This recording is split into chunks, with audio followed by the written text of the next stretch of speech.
the principle of maximum social advantage, which we completed in SFS class. So today we will be doing the later part of the principle of maximum social advantage. Can anyone tell me, seeing the last notes, that what we did in the principle? Ma'am, we have done the graph. You have done the graph, okay. Graph we have already done, and explanation also. Yes, ma'am. Okay. So now you write the limitations. There are certain limitations of this principle where this law does not apply or is become questionable. As soon as you relax those assumptions, the first limitation you can write that this principle wrongly assumes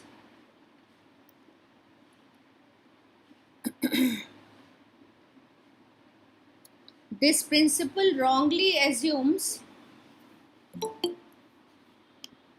that state is something external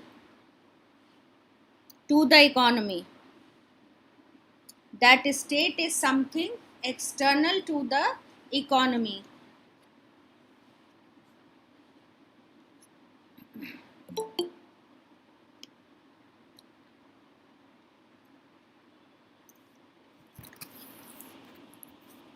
That means we had already discussed about the various economists and their perception. Like Adam Smith said that state should not be there, we don't need to maintain the state. So anyhow, the explanation was that we have based our analysis on this assumption that the state is an external entity. State is not inherent in the economy, but it is an external entity, and we have the option either to accept the existence of state or reject the state. So this assumption is itself questionable, because in a developing country like India, the state cannot be considered to be an external entity. The state has to be there for the economic and social welfare of the masses. So that is how this is the first limitation. Second limitation was that flow from the first only, that since the analysis is based on the assumption, since the analysis is based on the assumption that the state is a superimposed entity, state is a superimposed entity upon the economy. Ma'am, Yes. ma'am, completed unit 1 in the video. In the Ma'am, in the video of SFS, unit 1 is completed. yes. Ma'am, we have to begin unit 2. No, but today, like, are you regular or SFS? I'm regular. I'm regular student. So then ma'am YouTube पे जो आपने video डाली थी, हाँ, वो मैंने SFS की और दोनों के लिए ही डाली है, but then we need to get the explanation of everything ना. YouTube you can see. That video graph was not clear.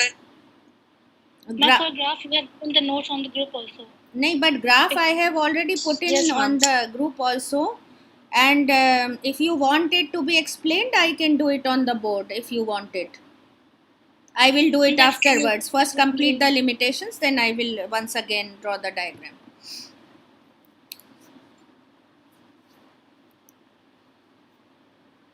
Can you repeat the second point? हाँ. Second limitation. That the state is a superimposed entity upon the economy. So long as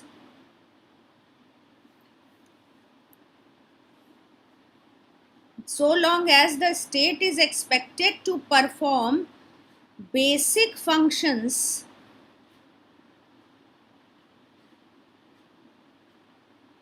so long as the state is expected to perform basic functions like maintaining law and order, protecting from foreign aggression या defense etc., it follows that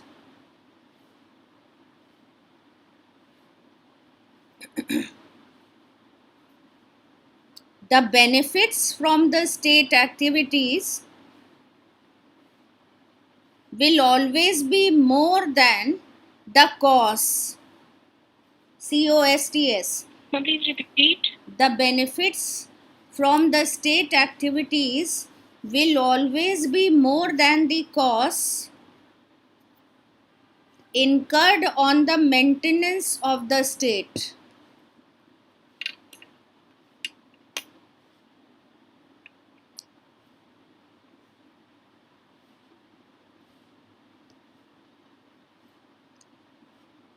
Are you getting it? What I want to say, that this is a limitation. The assumption puts an limitation on the principle, because we had assumed that state is a superimposed entity and we have the option either to accept or reject it, as Adam Smith rejected the existence of the state and Dalton assumed the existence of the state. But what critics wanted to point out here is that so long as we need a state to perform these functions, these essential functions for the very existence of the society, like maintaining law and order situation, or defending its own country people from the foreign aggression. Now these are some of the basic functions without which the existence of the society cannot be guaranteed.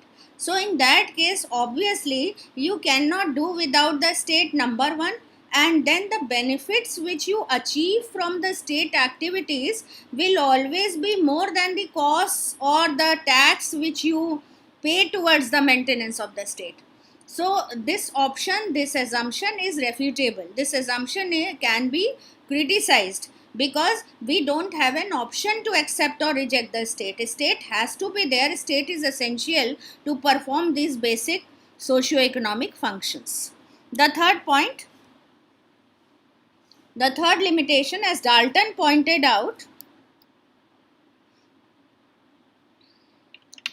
that there is no basis for generalization. There is no basis for generalization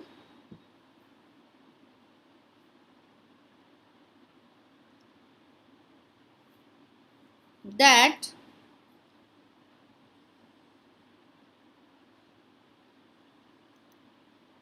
every tax is a burden upon the society,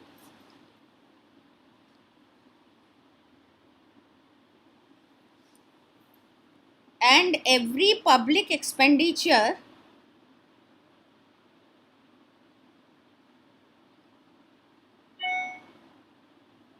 is a benefit for it.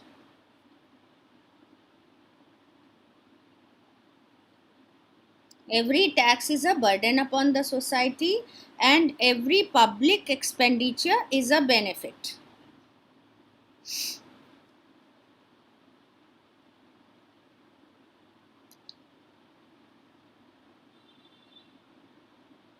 Can you give any example where you can say that there is no basis for generalization that every tax is a burden upon the society?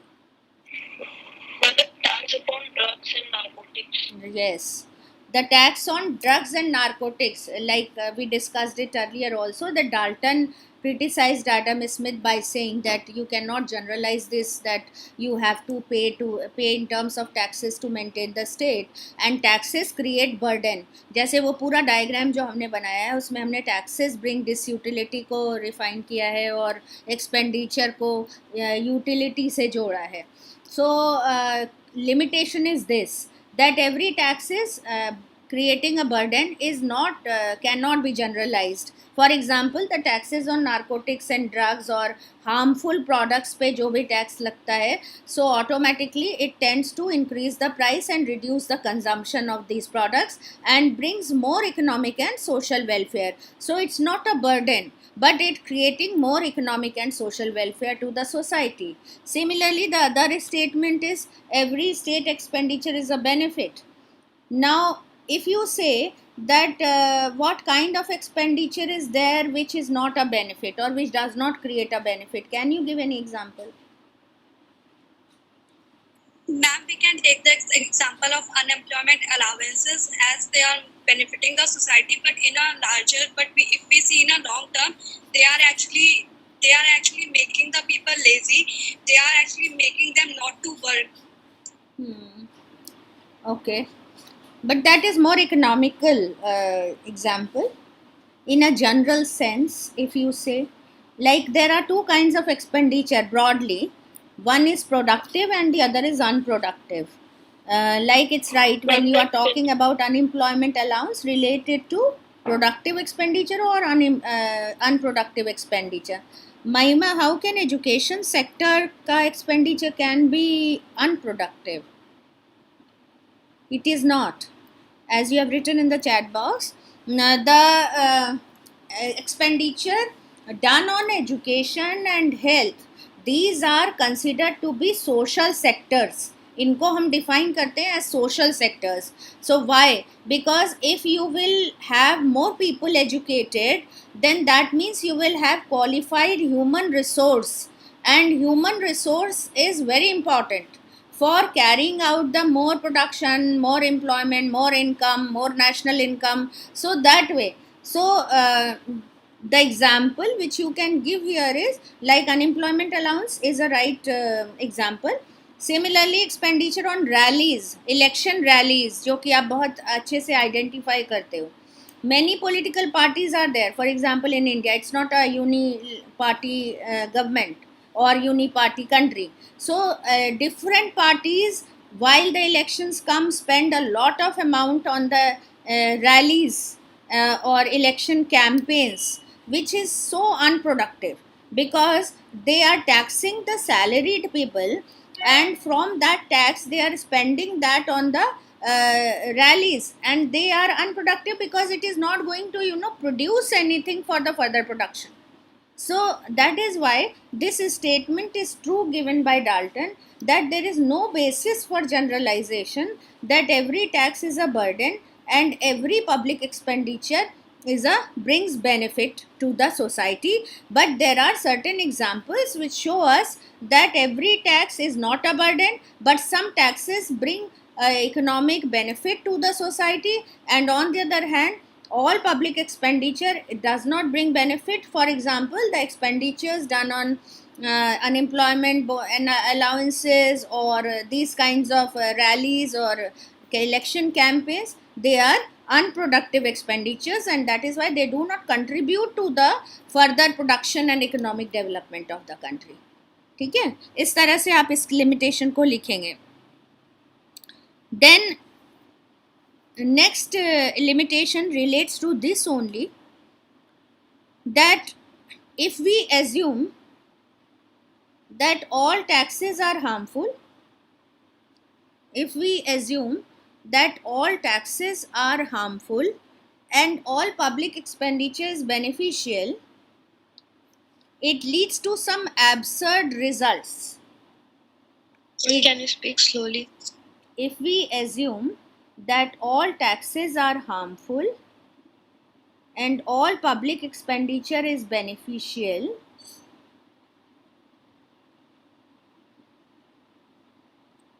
it leads to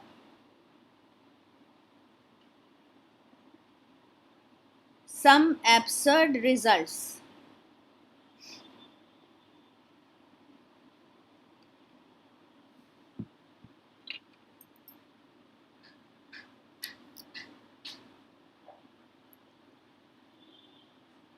For example,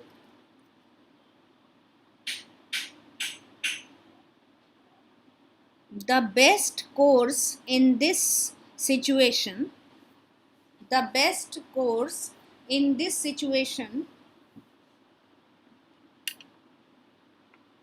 would be not to levy any tax at all. Because you are Please assuming repeat. Please repeat. the best course for the state would be not to levy any tax at all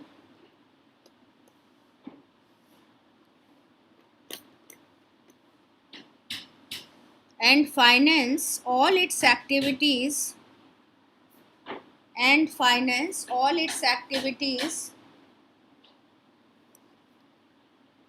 through deficit financing only.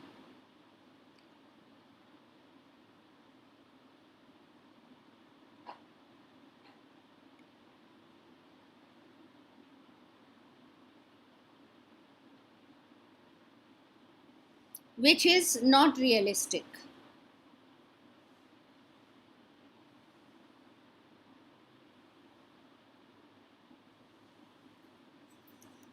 Ma'am, through deficit.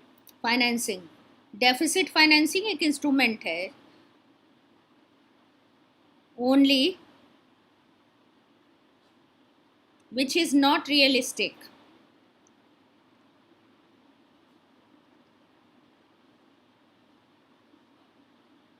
What did you understand by this?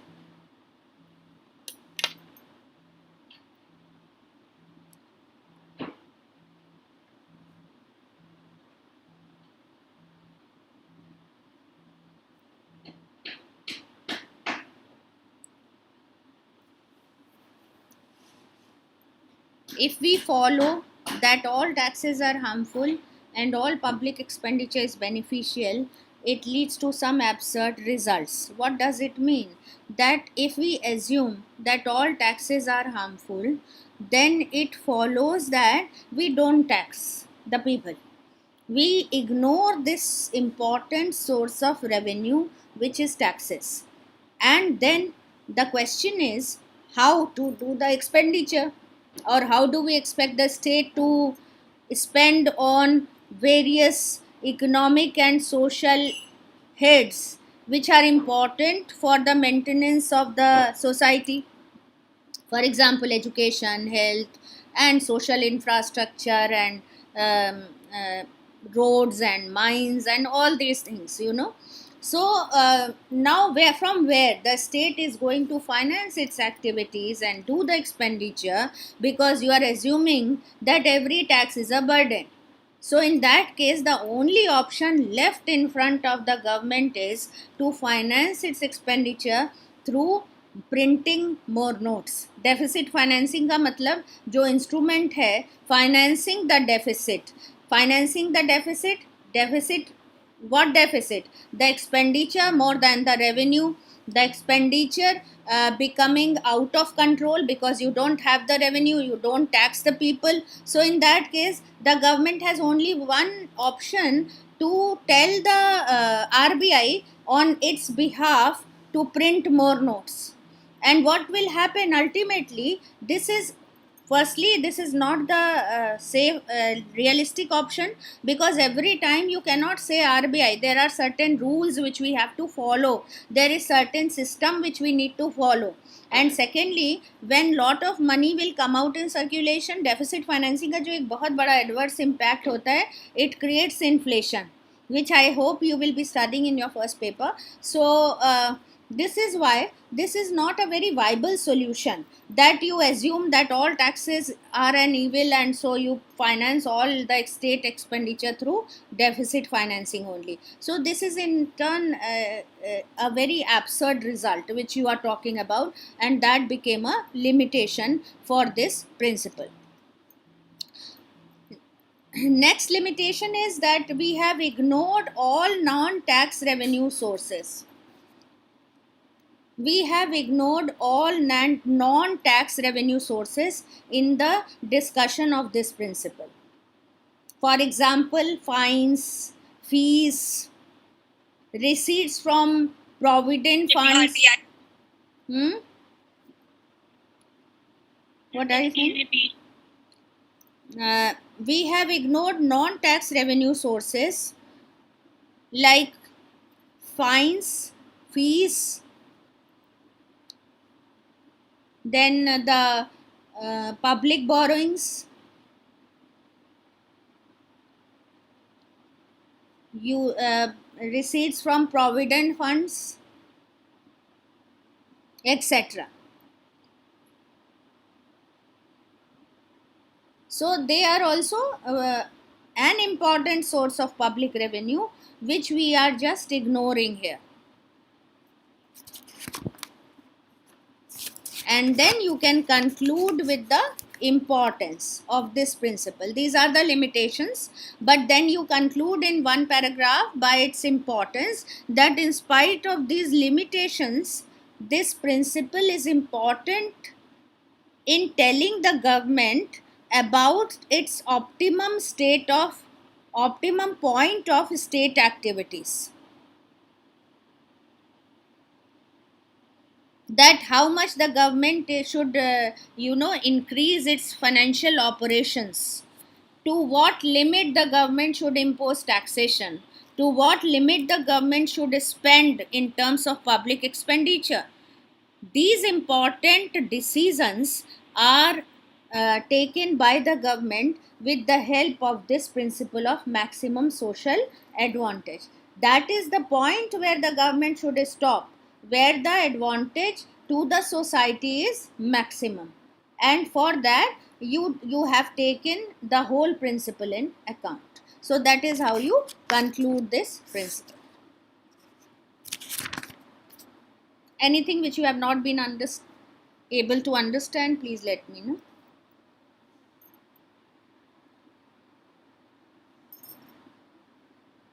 Can we share that diagram on the screen, Mansi or Shreya?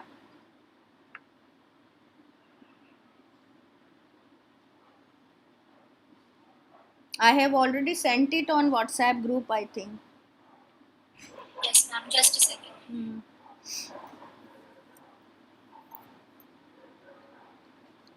Otherwise, I'll have to put my board.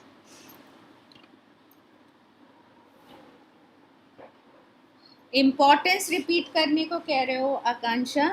Importance का मतलब है कि why we have studied this topic at all, because this principle tells the government to determine the optimum point of state activities. The government is going to perform two basic functions, revenue and expenditure. revenue का source है tax, important जो हमने assume किया था. तो वो tax का point क्या होगा, मतलब उसके ज़्यादा हम टैक्स नहीं लगा सकते, उस पॉइंट से ज़्यादा गवर्नमेंट टैक्स नहीं लगा सकती, because if the government is going to put beyond that limit, then that government will be criticize for its action and for imposition of that tax. So the government should know that what is that point of optimum state activities. Similarly, expenditure. Now expenditure is going on rising and rising because people's needs are rising, the population is rising. So in a country like India, this is very difficult to control the increasing amount of expenditure. But then what is happening is that the government has to know that beyond this, if we will do the expenditure, then we are going into the debt trap. That is, we have to take loans, we have to take internal sources से loan, बाहर से loan, and that is a kind of problem. So you need to see this, that this is the point where the taxes should stop, this is the point where the expenditure should stop. तो वो point कौन सा होगा जहाँ पे कि जो net benefit है वो zero हो, right? अब ये डायग्राम देखो, इस डायग्राम से ये चीज़ ज़्यादा क्लियर हो रही है. On the x axis we are showing amount of taxation and public expenditure, because these are the two sides of state activities. One is taxation, which is giving revenue, and the other is expenditure, which the government does out of that revenue which the government has acquired through taxes. On the y axis we are showing the social benefit and social cost. Social benefit and social cost, या इसको benefit को आप utility भी term coin कर सकते हो, और cost के लिए disutility. So social utility and social disutility. Now expenditure creates what? Utility for the people. People derive benefits from the expenditure. If people get more schools, they will be getting the facility to be educated, they acquire benefit, definitely, no doubt about it. Similarly, taxation. Now taxation creates burden, or in a way it creates disutility to the people, it creates cost to the people, right? So ये जो terms हैं इनको बहुत clearly समझ लीजिए कि जो benefit है वो यूटिलिटी से रिलेटेड है, और वो कहाँ से मिल रहा है, एक्सपेंडिचर से मिल रहा है जो कि गवर्नमेंट करती है back on the public. And जो कॉस्ट है या डिसयूटिलिटी है वो कौन बेयर कर रहा है, वो लोग बेयर कर रहे हैं। और कब बेयर कर रहे हैं, when they are being taxed by the government for financing the expenditure, right? Now the first curve BB dash, BB dash shows what? The marginal social benefit acquired through the public expenditure done by the government. This is downward sloping, which is comparable to your law of diminishing marginal utility, which you studied in BA1. उसमें हमने बहुत ही famous example, just to revise, एक रोटी खाता है वो इंसान जो बहुत भूखा होता है, first bread से he derived maximum satisfaction, and as he goes on consuming more and more units of bread, his utility starts diminishing. There is a point where he his satisfaction becomes zero and then negative, because then either his stomach will be upset or something like that happens. So the same thing is here. When government spends more and more additional units, marginal means additional, more and more units of expenditure, people are going to derive benefit subject to the law of diminishing marginal utility.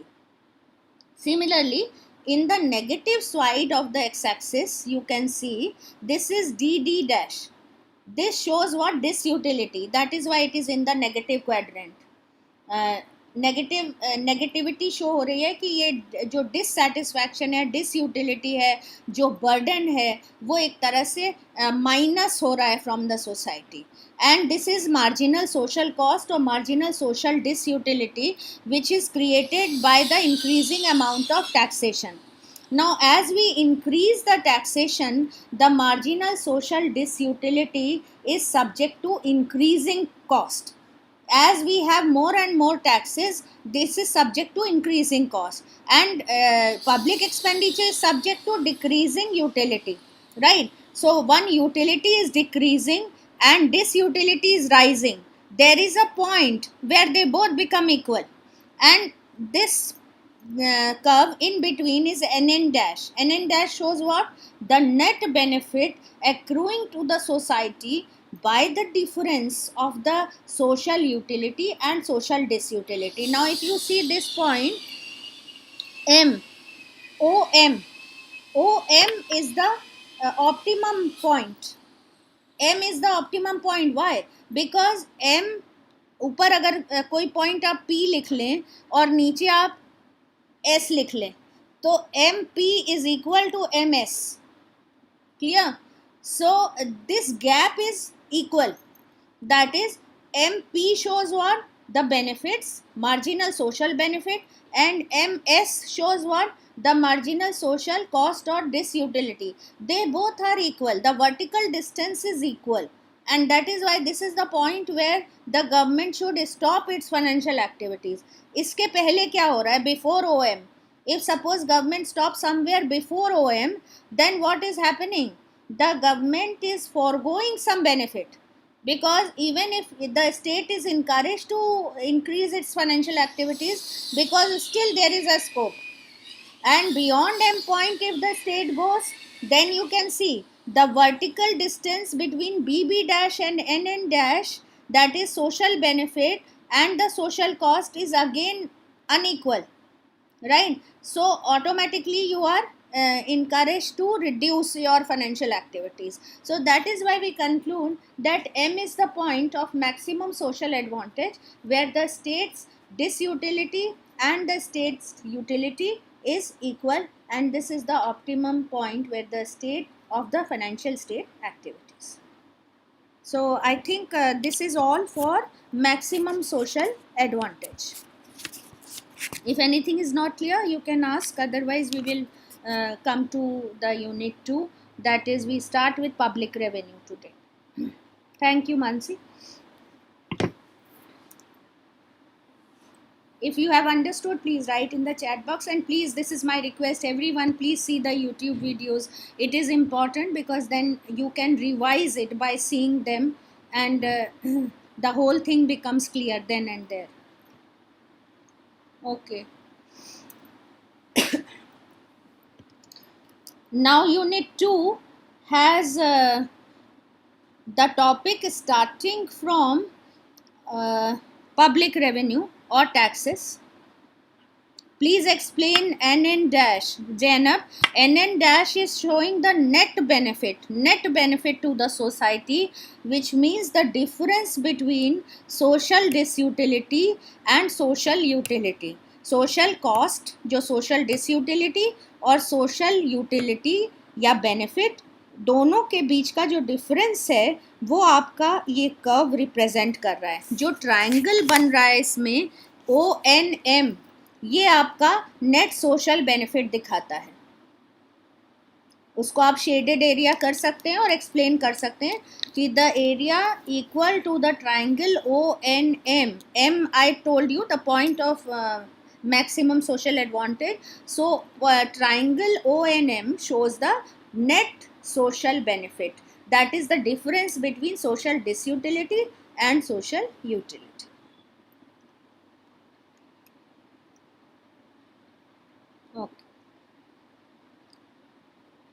Okay.